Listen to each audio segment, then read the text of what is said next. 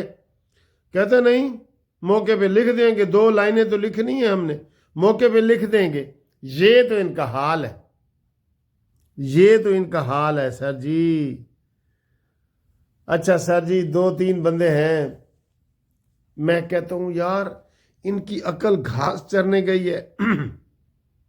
ویسے تو اب وہ بھی ویسے ہی ہو گئے ہیں، لیکن میں پہلے کی بات کر رہا ہوں. مثلا حامد خان صاحب بڑے ریزنیبل بندے ہیں، سینئر بندے ہیں، ہمارے استادوں جیسے ہیں، بڑے ہیں.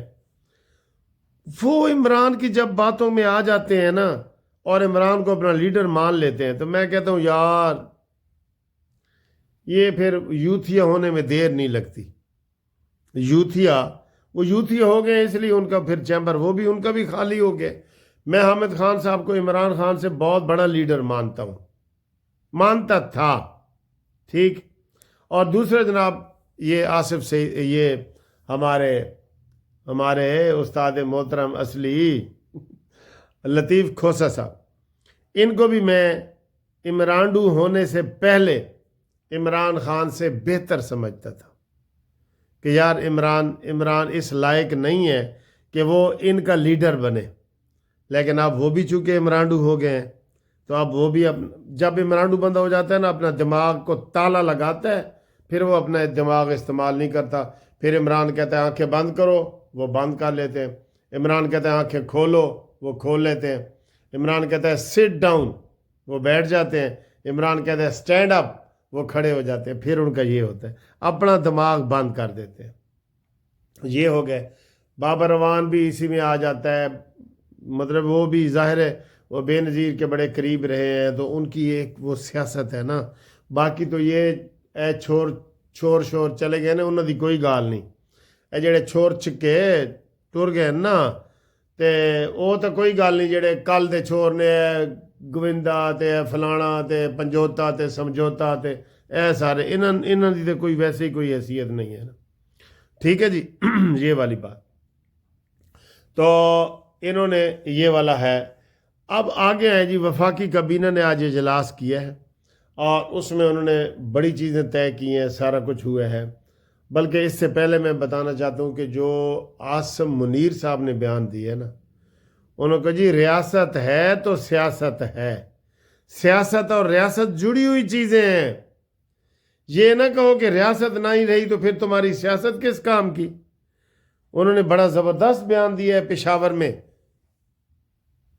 گنڈا پوری بھی ایسے بھیگی بلی بن کے بیٹھا تھا، تو انہوں نے یہ کیا ہے. اچھا جی اگلا جناب آسن اقبال نے بھی آج بڑا خوش کیا ہے سر، بڑا گج وج کے بیان دیتا ہے کہ یہ غدار ہیں اور انہوں نے پاکستان کو نقصان پہنچایا ہے. انہوں نے یہ PIA کو جو نقصان انہوں نے پہنچایا ہے، میں کہتا ہوں ساری پارٹی ان کے جو نا کرک کر دینی چاہیے. یقین کرو جو PIA کو انہوں نے نقصان پہنچایا نا، اس کو پکڑو. غلام سرور خان کو، نون لیگ والو پکڑو. وہ اب تمہارے اندر شامل ہونا چاہتا ہے، پتہ نہیں کر لیا ہے کہ نہیں کر لیا تم نے. وہ ہو رہا تھا، ہم نے تب بھی مخالفت کی تھی. اس کو پکڑو، اس کی ساری جائیداد نیلام کرو. ٹھیک ہے، نیلام کر کے نیا اڑان پاکستان میں اس کو شامل کرو.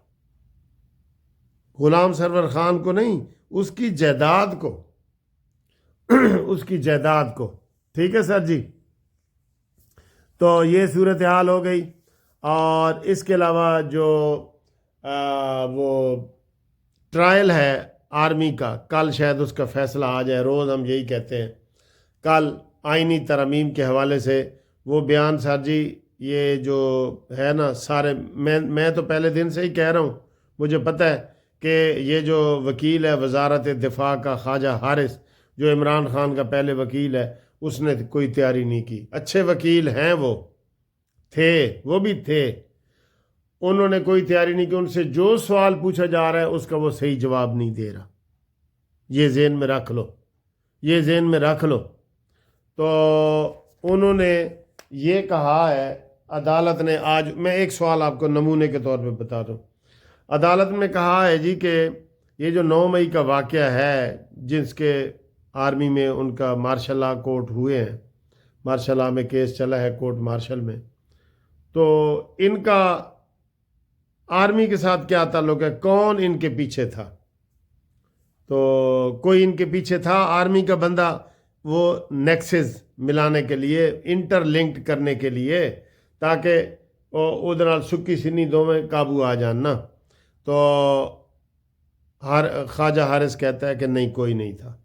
اس کو کہنا چاہیے تھا کہ ان کے پیچھے جنرل فیض حمید تھا، یہ کہنا چاہیے تھا۔ وہ کہتا تو ان کا وہ پوائنٹ مضبوط بنتا ہے نا کہ بھئی فوج کے ساتھ، جنرل فیض حمید کے ساتھ مل کے انہوں نے بغاوت کی ہے، وہ ان کے پیچھے تھا، وہ ان کو گائیڈ کر رہا تھا، یہ بنتا تھا نا۔ تو خواجہ حارث کہتا نہیں، یہ ان کے پیچھے فوج کا کوئی بندہ سازش میں نہیں تھا۔ اس نے غلط جواب دیے۔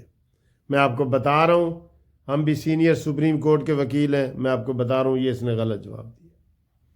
اور اس کے علاوہ دوستو، یہ جو گھومتی چائے والی ویڈیو ہوتی ہے، یہ اوورسیز والوں کے لیے اسپیشل ہوتی ہے، اور اوورسیز والے قانونی مشوروں کے لیے میرے ساتھ رابطہ قائم کریں۔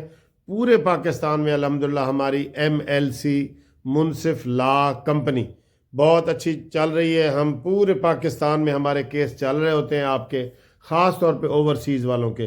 تو وہ پہلے ہم سے قانونی مشورہ مفت لیں، اور اگر ان کا کیس بنے گا تو ان سے فیس لیں گے، نہیں تو نہیں لیں گے، ٹھیک ہے جی۔ وہ ہمارے ساتھ رابطے میں رہیں، اور رابطے کے لیے میرا جو واٹس اپ نمبر ہے نا، وہ آپ نوٹ کر لیں، 0300472572، ٹھیک ہے جی۔ اللہ حافظ۔